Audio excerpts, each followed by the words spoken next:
Good morning, everyone, and welcome along to the Blood Red Morning Bulletin. We are live across the Blood Red YouTube channel, Liverpool.com Facebook, and today the Liverpool Echo LFC Facebook to react to Liverpool's Premier League fixtures for the 2023-24 season being announced. A pretty exciting day. I'm Patrick Smith. I'm your host for today. I'm joined by Liverpool.com's James Martin. James, how's things? Yeah, very well, thanks. Always an exciting day, isn't it? Fixtures, get to sort of see how everything's taking shape. Yeah, it's like Christmas for us and the Liverpool media and Liverpool fans, I'm sure. So let's get straight into it, shall we? So yeah, the fixtures have been announced. I'm sure you all know by now. Liverpool's first match of the season will be away at Chelsea. That's on Sunday, the 13th of August, the 4:30 kickoff. James, pretty big fixture to kick things off for the Reds, isn't it? Yeah, definitely. I mean, I was reading the Athletics kind of fixture difficulty guide, and they had Chelsea as one of the easier ones because they went off league position all the way down from last year. So I think in reality that's going to be a lot harder game. We're not going to see the same Chelsea. You finished, what was it, 12th or something ridiculous last season. It'll be much improved. Obviously, a bit of an unknown quantity as well. Now Pochettino's in, but I did see Liverpool have a very good record against Pochettino. Certainly Klopp has a good record against Pochettino. Obviously that's mainly going back to his Spurs days where Liverpool did have, clearly the better team. But so, there's reason for optimism. But, even in the recent past when neither of the teams have been great, it does seem like they've cancelled each other out quite a lot. There was obviously the two finals, both teams were quite good that season. They all ended level. And then again, when both teams sort of fell off a cliff in the season just gone,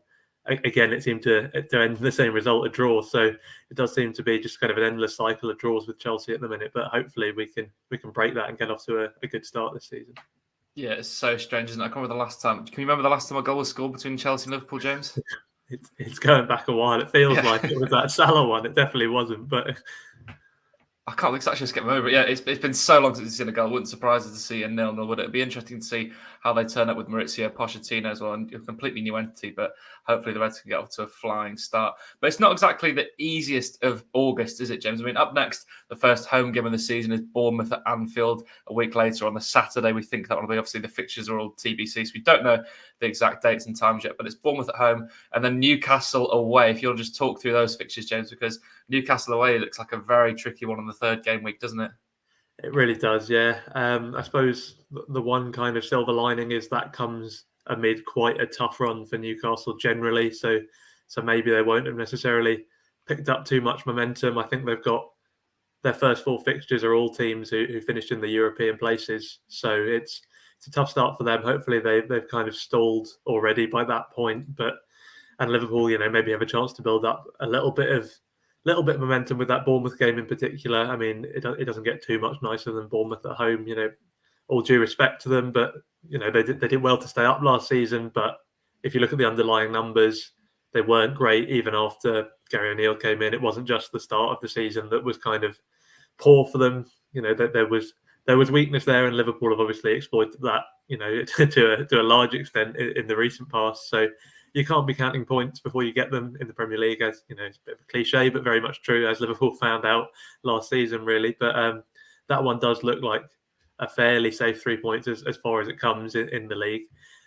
So hopefully that sort of stands them in good stead going into that Newcastle game. But yeah, it's going to be a really tricky one, and it has the potential to really set the tone for the season, doesn't it? I mean, for Newcastle and for Liverpool, are Newcastle going to be able to build on what they've done? Are they going to be legitimate top four challenges again? Will they even be looking higher, or will it be, a stretch too far? I think we all thought that this top four finish for them came earlier than anyone was expecting. I think Newcastle fans would agree with that. So it's whether they have sort of jumped 2-3 years ahead in their long-term plan, or whether it's just kind of a blip which will then sort of level out again. And yeah, you can't necessarily tell all of that from one game, but it'll be an interesting marker to see where both teams are at. Yeah, it really will be. I mean, as you say, for Newcastle, they've obviously got the Champions League to contend with. Maybe they'll have one eye on that as the season starts. Who knows? But yeah, I think Bournemouth at home. I mean, obviously Liverpool battered them 9-0 last year. It'll be nice to see the new Anfield Road stand hopefully opening for that one as well. Maybe with a nice big win again. That would be a good one for us all, wouldn't it? But yeah, so a really tough August then. So Chelsea, Bournemouth, and Newcastle. Hopefully they can get maybe 7 or 9 points from that. Ideally, I mean, you want to be looking at 7, I think, don't you, James? If you want to be making a good start to the season and be title contenders.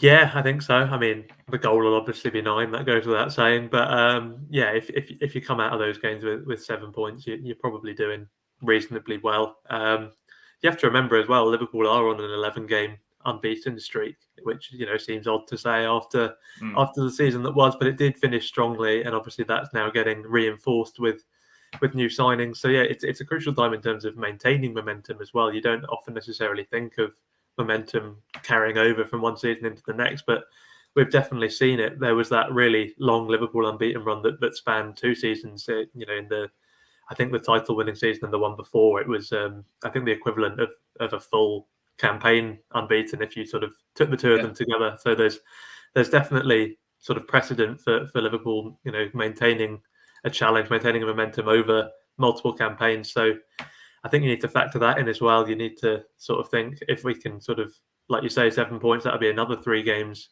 unbeaten. You're really starting to get some momentum up. But yeah, at the same time, Chelsea could win easily. Newcastle could punish us. So it does feel like it's very much in the balance, and this kind of very fragile revival is going to get an early test. Yeah, I mean, I think on that point there, I think it actually is quite telling of how this side has improved in the past few months, that unbeaten run, because we've seen Jurgen Klopp's side do it before. Obviously, that amazing run you mentioned where they went, I can't remember how many games it was, but ridiculous amounts unbeaten. If they can carry the form from last season on into August, then you never know, they could really mount a title charge, hopefully this season. But yeah, let's move on then. So through September, the fixtures are Wolves away, West Ham at home, Tottenham away, Brighton away, and then in October they face Everton in the first Merseyside derby. Pretty interesting one, that, James. I mean, Derby at Goodison, I think Derby's at Anfield on that one. So do you think Everton could maybe stay up this year, or do you think Liverpool, could be looking to inflict a big score on them this time? Well, you never really know, do you? The squad's not great still. I mean, the first season when they were in the relegation fight, you were thinking they have no right to be down there. That's an underperformance. But then maybe the second one, you're thinking, well, the league as a whole has got stronger. Is it significantly better personnel-wise than some of the other teams down there? Maybe not. So, a lot depends on the summer they have, as always. But it's very possible they could be down there again. I wouldn't rule it out. And of course, if they are, Liverpool will have that even more extra incentive to get the win and maybe inflict some misery. I mean, it would be quite something if they move to their shiny new stadium and its debut campaign is in the Championship. That would be it would be something. I won't go any further than that, but it's. I don't think anyone's going to need any extra incentive for the Everton game anyway. To be fair, it's always a big one, and the Anfield record is very strong. So again, you're not going to say a definite win. Anything could happen on a derby day, but yeah, you'd hope that's one that Liverpool should be winning fairly comfortably, and like you say, hopefully running up a big score that can be talked about for a long time. Yeah, well, one to look forward to, viewers. That's going to be the 21st of October as things stand. Obviously, these are all TBC. The dates and times of them can change. We have 21st of October for the first Merseyside derby at Anfield. Let's move on then to the next big fixture on this list. As again, it's TBC. It's the 25th of November. Manchester City versus Liverpool, James. A trip to the Etihad in the late November. Big fixture, this one, isn't it? Yeah, I think I probably prefer having the home one first, if I could pick, because that sort of gives Liverpool a better chance of kind of getting that ascendancy, especially where it falls in that kind of November time. The sort of, it'll be taking shape who's in a title race, who's looking a little bit lower down the table. Obviously, Liverpool can win at City; they have won at City, so I certainly wouldn't be ruling that out. And I suppose the flip side of that coin is, if you do go to City and win around that time, that's huge momentum wise, mentality wise. Would inject some serious belief into Liverpool, maybe cast a little bit of doubt into Man City minds. So, yeah, it's an interestingly placed fixture. I think it comes at that sort of time of the season where, like I say, those kind of narratives will be taking a bit more of a firm shape. But yeah, it's a really tricky game. I suppose it's interesting in the sense that we don't really know what kind of City team we'll be looking at either. I mean, Gundogan, who's been such a key part at the moment, looks like he might be off. Bernardo Silva seems to be linked with a move away every summer. That hasn't materialised yet, but you never know. Maybe he'll be gone this time. And at the same time, you've seen reports. I think it was the Telegraph who said they're planning on reinvesting this 300 million they've got from the treble into into player recruitment, trying to build a dynasty. So who knows what sort of team we'll be facing, but it's a pretty safe bet. It'll be a good one, and with a great coach in Guardiola. So it's always going to be the most tricky game of the season, but it's too many unknowns to call it right now. Yeah, it will be an interesting one. That's the 25th of November for that one, viewers. If you want to pop that down in your diaries, Man City versus Liverpool. I think the thing for me to use a horrible cliche as it's the 13th game week and it's only November. I don't think you can win a title then, but you can certainly put yourself out of a title race by that point, as Liverpool basically did last season. I mean, that's a terrible phrase to use, but it's true. Those are the big games, and if you can come out of that one after the 13th game week, maybe with decent run, who knows, the title challenge could mount into December, because it's going to look like a very tough December, James, isn't it? I mean, let's go into it. They've got Sheffield United on the 5th and then Crystal Palace on the 9th as things stand. Those two are a pretty nice start, but then it gets into the 16th of December, Liverpool versus Manchester United. Just a week later, the 23rd of December, Liverpool versus Arsenal, and then the Boxing Day fixture is away at Burnley. And then on the 30th, they play Newcastle at home. Now, that's a crazy group of 4 fixtures there, James, isn't it? What's your thoughts on those ones? Because it's probably the toughest Christmas period we've seen for Liverpool in quite a long time, isn't it? Yeah, that's pretty brutal.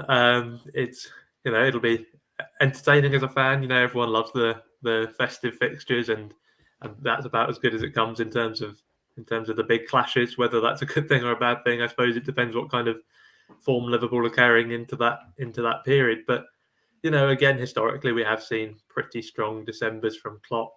That's wavered a little bit when Liverpool's form has been particularly bad, but the sort of cliche, isn't it, is strong December and then a bit of a January wobble. That seems to be kind of the Liverpool under Klopp sort of way, if you like. That doesn't hold true for every season, but if it did sort of play out that way, then that's a lot of big fixtures that Liverpool would be doing well in. The trouble is, when there's so many back to back like this, is one of them can really have a knock-on effect. There's no kind of respite. So say Manchester United get the result, then suddenly you've got to pick yourself up and go to Arsenal.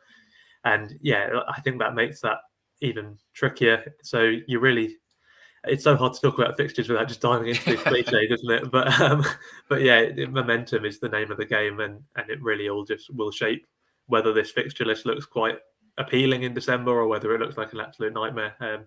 But yeah, I'm pretty hopeful that Liverpool could really string together a strong sort of Christmas bit of form, and that would stand us in good stead.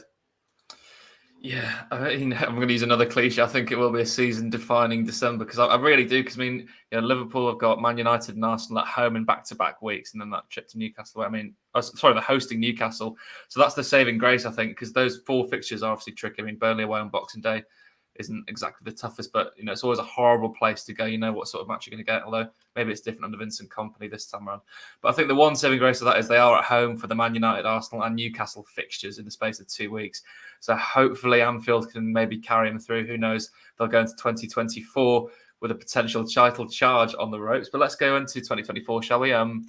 So, yeah, the first fixture is Bournemouth, obviously, after the FA Cup opening weekend. Bournemouth away on the 13th. Then there's a bit of a break, isn't there? And they have Chelsea at home on the 31st of January.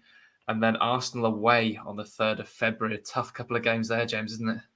Yeah, and I think, correct me if I'm wrong, but this is Salah away at AFCON territory around this time. Salah away at AFCON territory, yeah. Yeah, so that's a tricky one. But at the same time, you'd say Liverpool have probably never been better placed to deal with that absence. I mean, on the one hand, there's not really a specialist right winger, so you would say, okay, maybe that's a problem. But we've already seen in little flashes Klopp trying Diaz over on the right, which went quite well.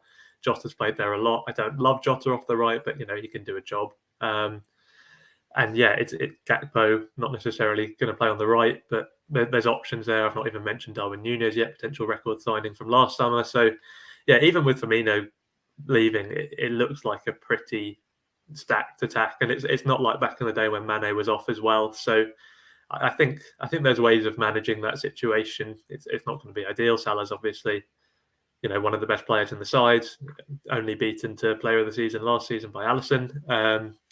He's always going to be a miss, especially when, like you say, those games aren't the easiest. But yeah, I'm more confident in the attacking depth than I have been in a while. Of course, that's again injury dependent. We lost Diaz and Jota for long periods last season, and if something similar happened again, then you'll be looking at January as a bit more of a problem. But yeah, I think it should be possible to navigate it without too much of an issue.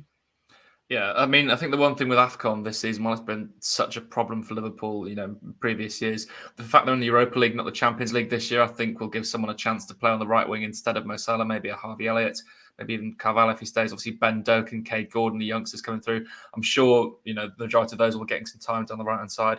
So when it comes around to those fixtures in January, maybe we'll see a Ben Doak, a Cade Gordon, or probably more likely a Harvey Elliott playing on the right-hand side in lieu of Mo Salah. But yeah, so that's the dates Reds for you are the 31st of January, Liverpool host Chelsea, and then the 2nd of February, they play Arsenal. Or 3rd of February, sorry, they play Arsenal away. So yeah, let's move on then to the rest. It's pretty nice running, to be honest. I'm looking at the fixtures here. I won't read through all of them because that'll just bore everyone. But they've got Manchester City on the 9th of March. And then the week later, they've got Everton away at Goodison on the 16th of March. Now, that looks to me, James, like that will actually be the title-defining week, even though I've already said there'll be about 5 so far that season.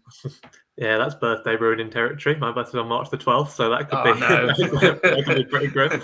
Or maybe a nice present. So we'll see how that goes. But yeah, I think that's late enough in the season to really call it the title definer, if indeed Liverpool is still in any kind of race like that at that point. I mentioned how Liverpool's record against Everton at home is excellent, barring the very occasional blip. But the opposite is not fully true away. It's not like Liverpool have a terrible record at Goodison, but potentially the final Merseyside derby at Goodison, if there's any game where that they're going to show up and cause problems for Liverpool, it's that. It'll probably be a disgusting encounter. The ball will probably be in play for about 5 minutes or something. But it's not going to be easy. That's for sure. We don't know who's going to be in the dugout there, but Sean Dyche, I think, is a good fit for Everton. He can make them that kind of unpleasant team to play against. So if he's still there, then that's another factor that would worry me.